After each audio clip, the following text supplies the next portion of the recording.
आ रही है देखो सर, आ बच्चों, रही है। अभी हमने बात कही थी, राजेश कांबले सर ने हमको बहुत अच्छा गाइडेंस किया।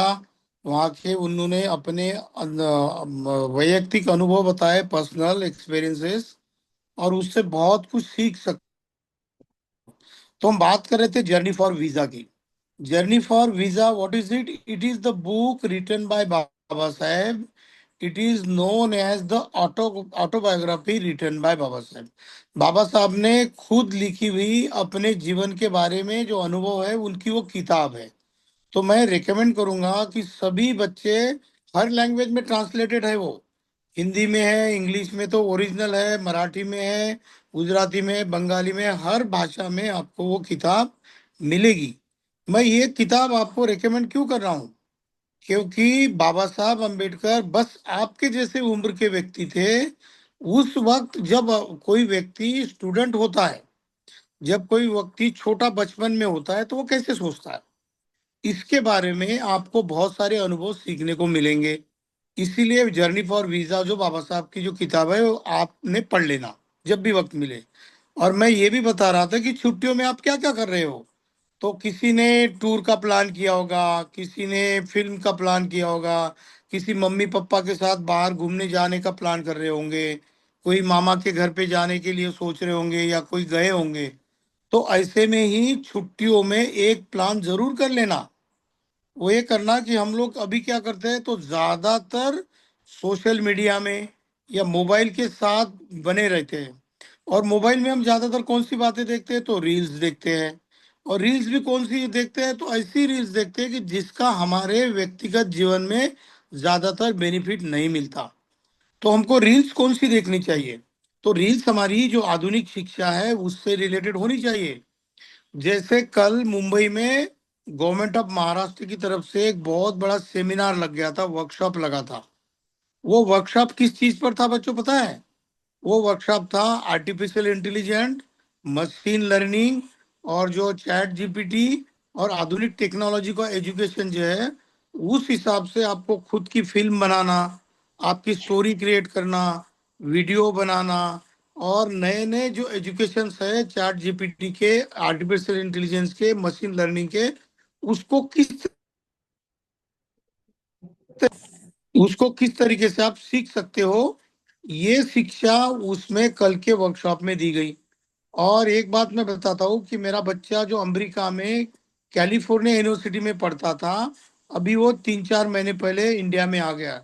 उसने भी एक 17 मिनट का सेशन लिया है, बहुत ही बढ़िया उसने पढ़ाया कि chat GPT, artificial intelligence, machine learning, और ये क्या होती है।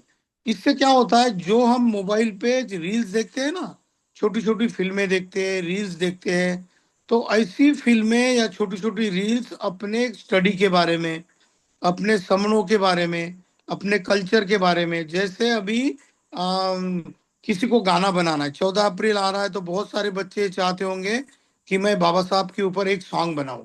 तो आर्टिफिशियल इंटेलिजेंस भी आपको इसके लिए मदद करता है। तो गाना सुनो करके एक ऐप है इसमें, आर्टिफिशियल इंटेलिजेंस में। अगर आप उसमें अगर जाओगे तो आपका खुद का गाना भी क्रिएट हो सकता है। उसके साथ एडिशनल आप म्यूजिक भी कर सकते हो। इससे होगा क्या कि आपके बीच में क्रिएटिविटी आएगी। कोई बच्चा है, उसको ड्राइंग आती है अच्छी, तो वो आर्टिफिशियल इंटेलिजेंस से वो एआई को पूछ सकता है कि मुझे जैसे नेचुरल जो पिक्चर्स होते हैं इसकी ड्राइंग सीखनी है, तो उसके क्या क्या क्लूज होते हैं। तो आर्टिफिशियल इंटेलिजेंस से आपको पूरे आपके मोबाइल में कंप्लीट उसका लिटरेचर, उसकी स्टडी का नॉलेज आपके सामने आ जाएगा। आपको अगर कहीं घूमने जाना हो, जैसे कोई हिमालय की तरफ घूमने जाता है, या कोई छुट्टी में मम्मी पापा के साथ जाता है, और कोई फॉरेन भी जाना चाहता है, तो इसीलिए मैं एक अनुभव बताता हूँ कि आज हमको जो फैसिलिटीज अवेलेबल है ना, उतनी फैसिलिटीज बाबा साहब के वक्त नहीं थी बच्चों। बाबा साहब का एक मैं अनुभव बताता हूँ।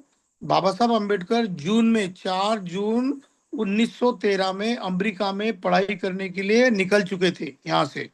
और उस वक्त हवाई जहाज तो नहीं होता था, क्योंकि हवाई जहाज बहुत लिमिटेड लोगों के पास होता था, बहुत सारी उसकी टिकट ज्यादा होती थी। तो अक्सर लोग है ना, अपने सीप से जाते थे, जो पानी में चलता है ना, सीप जहाज, वो पानी के जहाज से जाते थे। और उसमें बहुत सारा ये होता था, लोड होता था, बहुत सारे कुछ ये होते थे, मतलब कोई अनाज होता था, चीजें होती थी, ऐसी चीजें ज्यादातर होती थी। तो ऐसे ही ये लोग जाते थे, बाबा साहब उसमें वो चले गए। 4 जून 1913 को वो यहाँ से निकले, और जहाज से अमेरिका को जाने के लिए कम से कम 30 से 32 दिन का वक्त लगता है। तो उस वक्त बात ऐसी हुई कि बाबा साहब यहाँ से निकल गए, तो उन्होंने जहाज में लगभग 32 दिन वो जहाज में थे। तो उसमें उन्होंने क्या किया पता है?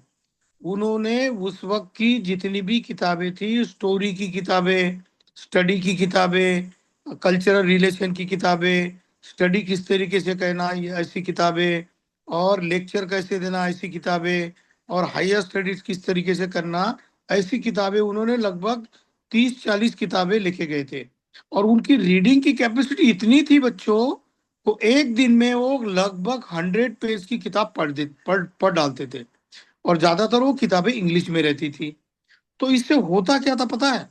बाबा साहब जो बचपन में पढ़ते थे, तो बचपन में इंग्लिश स्कूल हुआ करता था वो सातारा में, पहले तो दापोली में पढ़े, रत्नागिरी डिस्ट्रिक्ट में, महाराष्ट्र में। उसके बाद पहली कक्षा से चौथी कक्षा में इंग्लिश में जो पढ़े वो सतारा में पढ़े, सतारा महाराष्ट्र में है। जहाँ पर उनकी माता जी का 1897 में डेथ हुई थी, मतलब उनकी मृत्यु हो गई थी।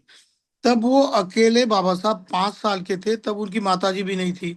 फिर उनके पास उनकी जो बुआ थी, वो बुआई उनके साथ रहती थी, उनका स्कूल का जाना, उनकी तैयारी करना, टिफिन बनाना, स्कूल में जाना, स्कूल में छोड़ ले आना, इस तरीके के सारे काम बुआ करती थी। वहां से वो आते थे, और वहां पर फिर बस्ती के जो बच्चे होते थे उनके साथ क्रिकेट खेलते थे। और आपको एक बात मैं बताता हूँ, आपको पता है या नहीं पता मुझे नहीं मालूम, पर बाबा साहब बहुत अच्छे क्रिकेटर भी थे।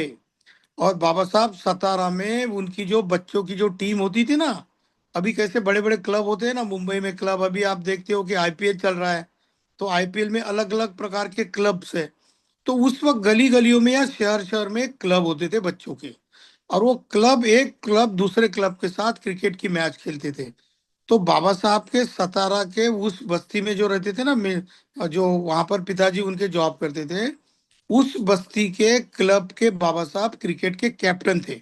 और वो इतने अच्छे बॉलर भी थे और अच्छे बैट्समैन भी थे, इसीलिए उनकी टीम के उनको कैप्टन बनाया था। आप सोचो, बाबा साहब सिर्फ 5 साल के बाद लगभग 5 से 8 साल तक, मतलब 4 साल वो सतारा में रहे। मतलब 1896 से लेके तो दो 1900 तक, ये 5 साल वो वहां पर रहे। वहां पर फिर छुट्टियों में या संडे के दिन पे वो बहुत अच्छा गेम खेलते थे। उनके बारे में ये लिखा है कि बाबा साहब की जो कैप्टनसी होती थी ना, जैसे अभी क्रिकेट टीम के कैप्टन के बारे में देखते हैं, आप धोनी के बारे में जानते होंगे कि धोनी किस तरीके से टीम को कंट्रोल करते हैं। उनको ये पता होता है कि किस बैट्समैन को किस तरीके के बॉल से आउट करना है। तो बॉलर को विकेट के पीछे से वो बताते हैं कि इस तरीके का दूसरा डाल या स्पिन डाल, या फिर वो जो इन स्विंग आउट स्विंग की बॉल डाल। तो इस तरीके का सारा स्किल बाबा साहब में था। इसीलिए दूसरे टीम के जो बच्चे होते थे ना, जब भी बाबा साहब कैप्टनशिप करते थे तो उनको डरते थे, और वो हमेशा उनकी टीम विजेता होती थी। ये स्किल मैं आपके लिए इसलिए बताता हूँ कि आप जो भी काम करते हो, चाहे मैदान में खेल रहे हो, चाहे स्विमिंग टैंक में आप स्विमिंग कर रहे हो, या चाहे आप किसी जंगल में सफारी में जा रहे हो जानवरों को देखने के लिए, वाइल्ड एनिमल को देखने के लिए, तो उसमें एक स्किल होती है। जैसे वाइल्ड एनिमल एनिमल को देखने के लिए जंगल में आप जाओगे, तो वहां पे कुछ रूल्स रेगुलेशन होते हैं, एटिकेट्स मैनर्स होते हैं। वरना आप किसी व्हीकल से नीचे उतरे हो और वाइल्ड एनिमल अगर आ गया तो आपको जख्मी कर सकता है। तो ऐसे में हम जहां भी जाए वहां के डिसिप्लिन का ठीक तरीके से पालन करना है। आप कोई भी गेम खेल रहे हो तो गेम के जो डिसिप्लिन जो रूल्स जो होते हैं, वो कार्डिनल रूल का पालन करना, ये सारी बातें बाबा साहब बचपन में सीखते थे। और एक वो उनके पास कहाँ से आती थी? तो अलग अलग तरीके की किताबें वो पढ़ते थे। अभी आपने क्या करना है, आप मोबाइल पे क्या करते हो छुट्टी के दिन में, या जैसे कि आपके पास मम्मी पापा का फोन आता है, तो आप फोन निकाल लेते हो और उसमें से गेम देखते हो। अक्सर अलग अलग प्रकार के गेम खेलते रहते हो, या किसी अलग अलग तरीके की रील्स खेलते हो। इसके बजाय आप क्या कर सकते हो कि मुझे स्टडी किस तरीके की करनी चाहिए, उस तरीके की वो उस तरीके की जो वीडियो वो देखे। या मुझे गेम्स में क्रिकेट खेलना है तो उसके लिए क्रिकेट खेलने के किस किस तरीके के टेक्निक्स होते हैं, कौन से तंत्र होते हैं, वो आप रील से सीख सकते हो। ये मोबाइल के ऊपर जैसे बाबा साहब की जयंती है या बुद्ध पूर्णिमा है या संत रविदास की जयंती है, तो उसके लिए म्यूजिक कैसे कंपोज करना, गाना कंपोज करके उसको कैसे उसका वीडियो बनाना, उसकी क्या टेक्निक होती है। उसके बाद उसको फेसबुक पे किस तरीके से डाउनलोड करके लोड करना, इंस्टाग्राम पे, फेसबुक पे आपकी प्रोफाइल किस तरीके से बनाना, आप किस कक्षा में पढ़ते हो तो आपको कितने मार्क्स मिले, आप क्लास में आपके कौन कौन से लोग रहते हैं, आपकी फेसबुक पे कितने इंटेलिजेंट बच्चे आपके दोस्त हैं, तो उनके साथ इंटरेक्शन करना, जैसे फॉरेन एजुकेशन के बारे में जानकारी ले लेना। ये सारी बातें आप लोग आपके मोबाइल से सीख सकते हो, बट आपकी इच्छा है तो। नहीं तो हम आप जनरली क्या करते हैं, मम्मी पापा का फोन ले लेते हैं और उसमें कुछ भी बातें देखते रहते हैं, वो अनर्गल बातें भी देख लेते हैं और इससे हमको बुरी आदत लगती है। और ये जो मोबाइल है ना, ये हमको कभी कभी बुरी आदतें भी लगाता है। तो आपको छुट्टियों में एक काम करना है। एक मैं बताता हूँ कि कल का जो सेमिनार जो लगा था मुंबई में, जयंत रामटे के नाम के एक कंपनी के सीईओ है, चीफ एग्जीक्यूटिव ऑफिसर्स है। उन्होंने अपनी chief secretary chief executive officer की जॉब छोड़ दी और अपनी खुद की ट्रेनिंग इंस्टीट्यूट शुरू की। लगभग वो पिछले 15 साल से समन बच्चों के लिए artificial intelligence, machine learning, chat GPT, और हमको आगे जाके किस तरीके से professional writer, singer, dancer, artist या हीरो हीरोइन बनना है, या फिर किसी फिल्म की एडिटिंग करना, या कोई कहानी लिखना, लेखक बनना, उसके बाद अच्छा फिलोसोफर बनना, चिंतक बनना, राइटर बनना, ड्रामा लिखना, संगीत को तैयार करना। इस तरीके के अलग अलग एजुकेशन के बारे में artificial intelligence, machine learning, chat GPT के माध्यम से वो अपना 1 महीने का सर्टिफिकेट कोर्स भी देते हैं। जो बच्चा 5वीं कक्षा में, 5th स्टैंडर्ड में पढ़ता हो, वो बच्चा अगर चाहता हो कि मुझे इतनी सारी बातें सीखनी है, जो चीजें मुझे अच्छी लगती है वो चीजें मैं सीखना चाहता हूँ, सीखना चाहती हूँ, ऐसा जो भी बच्चे के माता पिता चाहते हैं, उन बच्चों के लिए जयंत रामटेके सर ने 3 मई से, 3rd of May से 5th of June तक लगभग 32 दिन का एक certificate course, online course declare किया है। आप में से जो भी माता पिता ये चाहते हैं कि हमारे बच्चों को ये 1 महीने का या 32 दिन का सर्टिफिकेट कोर्स सिखाना है, सिखवाना है, तो आप उसके लिए रजिस्टर कर सकते हो। उसकी लिंक, उसका जो फॉर्म है या एंट्री कैसी है, फ्री में है, टोटली फ्री में है। तो बच्चों ये देख लो, अभी आज फिफ्थ क्लास में पढ़ रहे हो आप, 7th 8th 9th 10th में पढ़ रहे हो, या 11th 12th में पढ़ रहे हो, और आपको पूरा का पूरा artificial intelligence, machine learning, chat GPT और जेन आई, क्या है पता है? जेन एआई, जनरल मतलब जनरल एआई की जो आगे की रेवोल्यूशन आने वाली है। अभी आर्टिफिशियल इंटेलिजेंस है, उसके बाद लगभग 7-8 साल में सुपर आर्टिफिशियल इंटेलिजेंस आएगा। और लगभग 2070 साल तक ऐसा बताया जाता है कि जितना इंसान सोचता है उससे दुगुना 3 गुना ज्यादा आर्टिफिशियल इंटेलिजेंस सोचेगा। इसका मतलब बहुत सारी चीजें, अगर आप artificial intelligence, machine learning, chat GPT और आधुनिक टेक्नोलॉजी सीखना चाहते हो, अगर आप उसकी आदत बना लेते हो, उसके कोर्स कर लेते हो, तो आप लोग बहुत ही कम उम्र में, लगभग 3-4 साल अगर ऐसा करोगे, तो आप बहुत सारा पैसा भी कमा सकोगे। आप जॉब भी कर सकते हो ऑनलाइन, और वो भी आपको जो समय मिलेगा ना, उतने कम से 1-2 घंटे के समय में भी आप बहुत सारा फंड भी, पैसा भी कमा सकते हो। आपकी जो रील बनेगी, आपकी जो एजुकेशनल जो रील बनेगी या कोई क्लिप बनाओगे आप, तो उसमें से बहुत सारे फॉलोअर्स भी आपको मिलेंगे। ये एक आपका बिजनेस भी हो सकता है, आपकी पढ़ाई भी हो सकती है, आपको ज्ञान भी अर्जित हो सकता है। इसीलिए मैं सभी बच्चों को ये रिक्वेस्ट करना चाहता हूँ कि जयंत रामटेके सर ने 3 मई से तो लगभग 5th of June तक जो 32 डे का जो उनका जो ऑनलाइन कोर्स रहेगा, चैट जीपीटी और आर्टिफिशियल इंटेलिजेंस और मशीन लर्निंग का, इसको जरूर आप रजिस्टर कराएं। ये इसीलिए जरूरी है कि आपके माता पिता अभी आपको बहुत सारा प्रोत्साहन देने को तैयार है, वो चाहते हैं कि हमारे बच्चे आगे चल के जो समस्या हमको आई है वो समस्या आपको नहीं आनी चाहिए। तो आप अपने माता पिता की बातें सुनो, हम लोग जो बोल रहे हैं उसकी ये भी बातें गौर से सुनो। इससे आपके जीवन में बहुत बड़ी तरक्की होने वाली है। दूसरी बात मैं बताता हूँ कि मैंने बाबा साहब का उदाहरण क्यों दिया आपको। बाबा साहब अम्बेडकर 4 जून 1913 को यहाँ से निकले थे जहाज से। तो वो किताब पढ़ते थे और बगल के रूम में जो भी अच्छे अच्छे बड़े लोग होते थे उनके साथ डिस्कशन करते थे, वो चर्चा करते थे। सोचो तुम कि 1913 में बाबा साहब सिर्फ 22 साल के थे। 22 साल का लड़का बड़े बड़े थिंकर के साथ, बड़े बड़े विचारक के साथ, जो जहाज में बैठे हुए व्यापारियों के साथ चर्चा करता था। और चर्चाओं में उनको गाइड करते थे बाबा साहब कभी कभी, क्योंकि वो लोगों ने किताबें नहीं पढ़ी होती थी। और बाबा साहब वो 22 साल में किताबें पढ़ चुके थे लगभग। 22 की एज तक, 22 ईयर्स की एज तक बाबा साहब ने 150 से ज्यादा किताबें पढ़ी थी। आप सोच लो, अगर आप 10-15 साल के होंगे तो आपने क्या 15-20 किताबें जनरल पढ़ी है जिसमें मोरल स्टोरीज होती है। और एजुकेशन के सिवाय या करिकुलम जो होता है आपका, तो ये किताबों का जो सिलेबस होता है, इससे ज्यादा इंसान किस तरीके से बनना है, प्राइवेट कोर्सेज कैसे करने हैं, गेम स्पोर्ट्स किस तरीके से सीखना है, पर्सनालिटी डेवलपमेंट किस तरीके से सीखना है, आपको कोई भाषण देना है वो स्किल कैसे सीखना है। तो ऐसे बहुत सारे कोर्सेस आपके सामने अवेलेबल है। और आपको अभी ये वक्त खाली है, आप अपने जीवन का जो भी वक्त है वो ऐसा यूं ही ना गवाएं। छुट्टी के दिन में अगर आप इसको आदत लगा लेते हैं तो आप आगे चल के बहुत अच्छे बच्चे बन सकते हो। और आपको जब भी आप अच्छा काम करोगे तो समाज आपको स्वीकार करता है। क्योंकि बच्चा जब भी बचपन में सीखता है ना तो बच्चों का बहुत लाड़ प्यार होता है।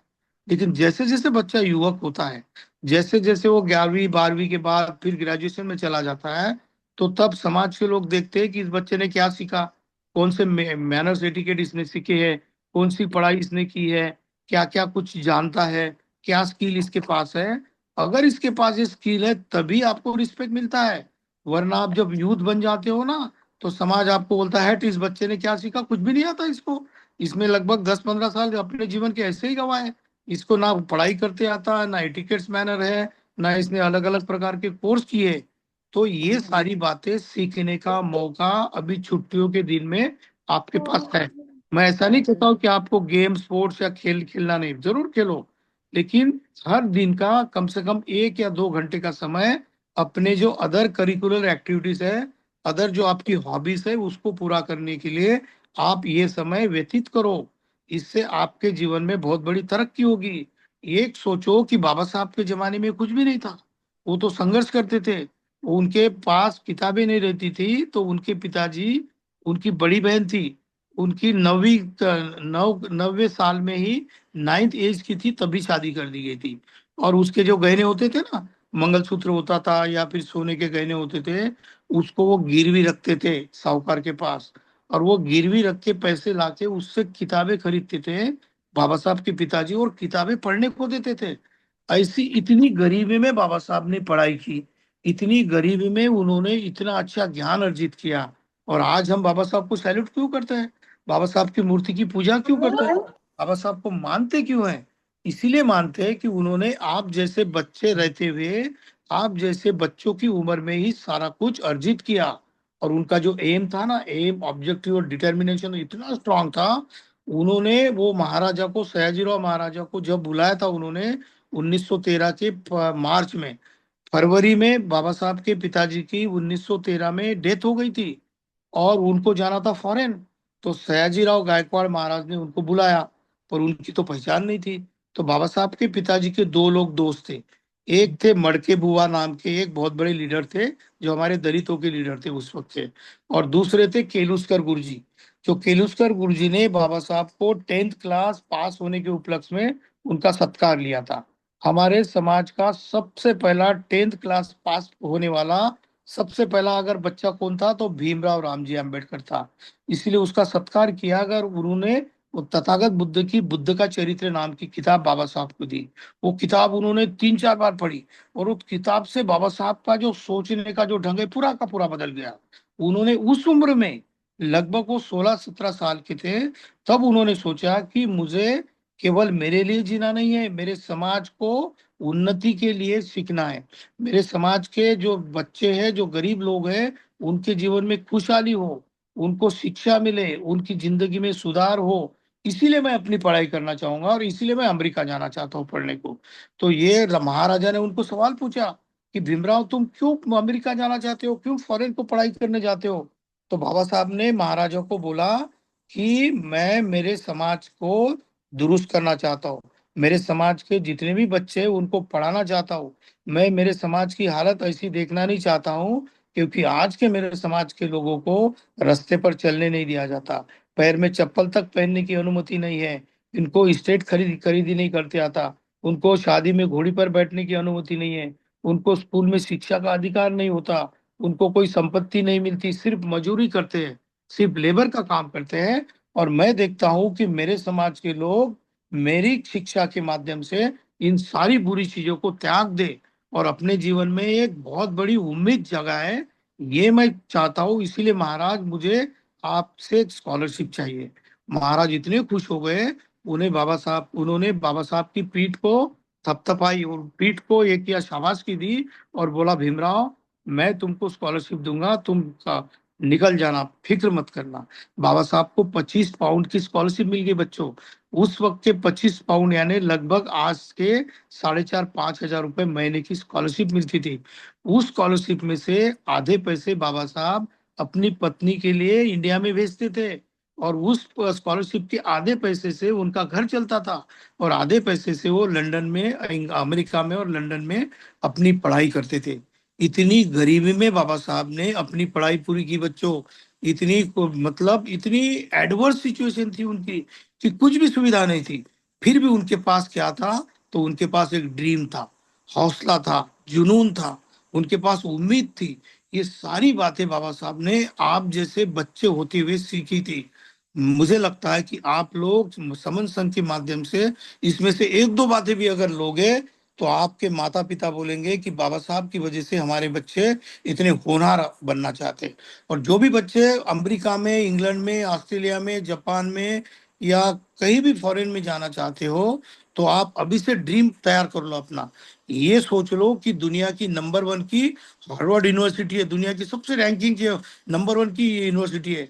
उस यूनिवर्सिटी की डिग्री जिसके पास भी होती है उसको दूसरे दिन जॉब मिलता है, कैंपस इंटरव्यू में जॉब मिलता है। जब भी आप एग्जाम दे देते हो और जब आपका जो कैन मतलब एग्जाम और रिजल्ट के दिन का जो 1 महीने का जो समय लेता है, उसमें कैंपस इंटरव्यू होती है।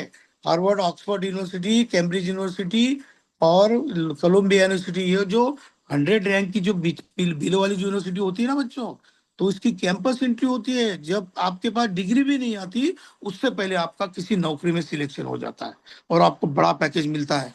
जैसे मेरे बच्चों को उसने कहा कि उसके जो साथी बच्चे, उसको लगभग एमएस करने के बाद 86 लाख रुपीज पर ईयर का पैकेज मिल गया। तो कितनी बड़ी बात हो गई।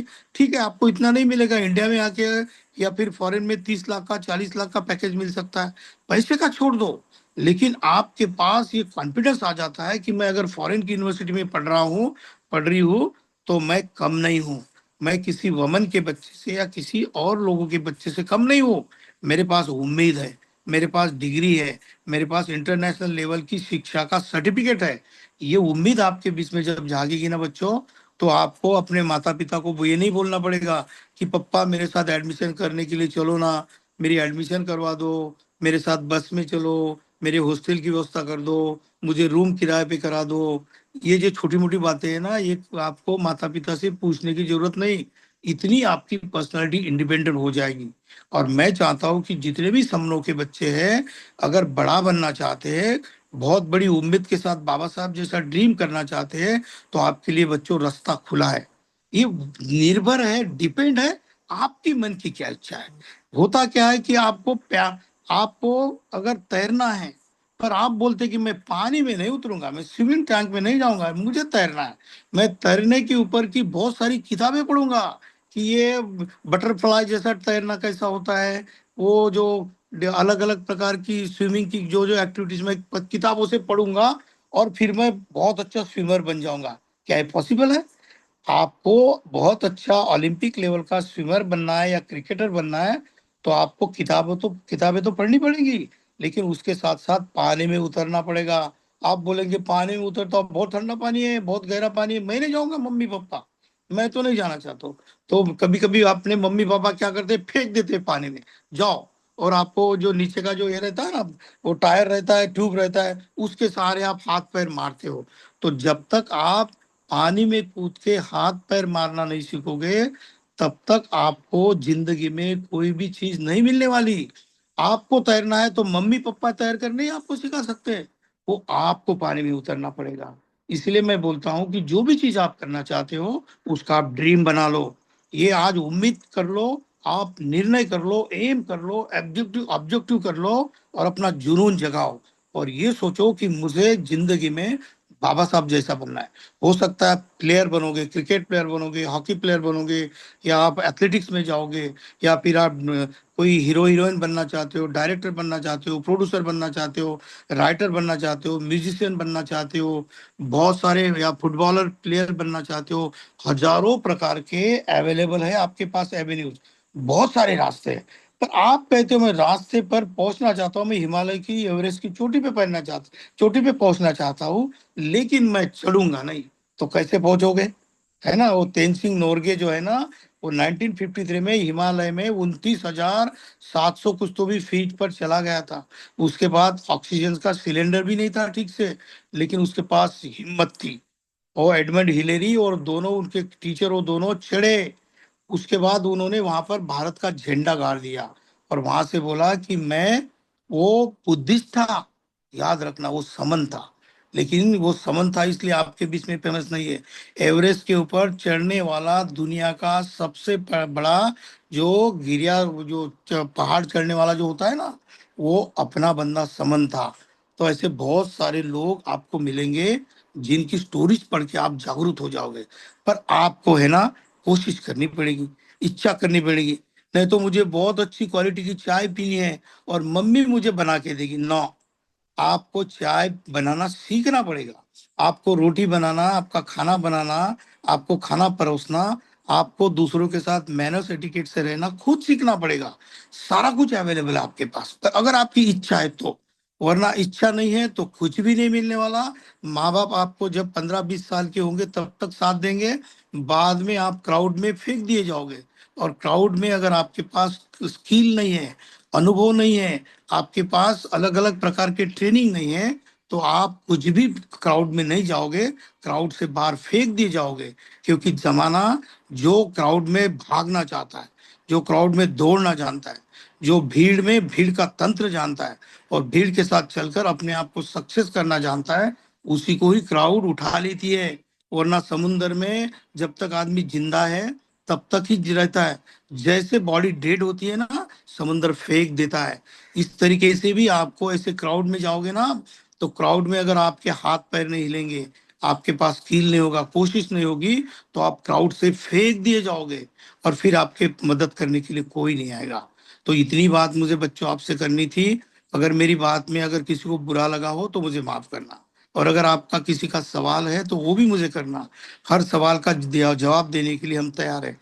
और 3 मई से जो जयंत रामटेके सर का जो जो आर्टिफिशियल इंटेलिजेंस, मशीन लर्निंग और चैट जीपीटी का जो क्लास शुरू हो रहा है बच्चों के लिए, किस तरीके से कंप्यूटर को हैंडल करना, किस तरीके से डिजाइन करना, किस तरीके से नई शिक्षा सीखना, ये अगर आप सीखना चाहते हो तो उस कोर्स को जरूर रजिस्टर करना। इतना ही मैं कहता हूँ। और सत्येंद्र मोहन सर ने मुझे बहुत सारा समय दिया है, उसको, उनका भी, दिलीप मंडल सर का, और यहाँ पे जितने भी हमारे समन संघ की सीनियर उपस्थित है, उनका भी मैं शुक्रिया अदा करना चाहता हूँ। संगं नमामि, जय भीम, नमो बुद्धाय।